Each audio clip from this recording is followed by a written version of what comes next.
Welcome to the Slop Temple. We pray this video helps.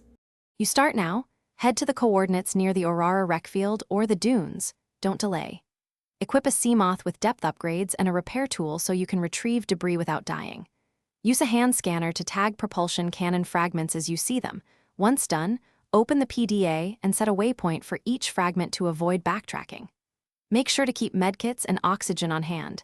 This minimizes risk while you prioritize fast, repeated scans.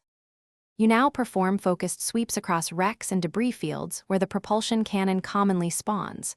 Move methodically. Circle a wreck, scan visible metal panels and tool fragments, then enter interior rooms with short bursts. The reason is to limit exposure and manage oxygen. If a fragment is inside a tight space, use the repair tool to clear obstructions. Make sure to scan each piece immediately after collecting it, because scanning unlocks blueprint progress and prevents losing progress if you die. Once you have the required fragments, craft and learn the propulsion cannon at a fabricator.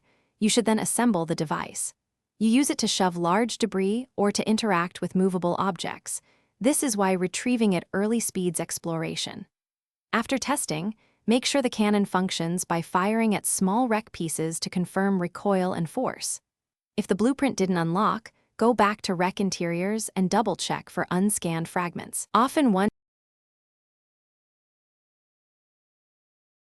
Thanks for watching. Consider subscribing if we helped you.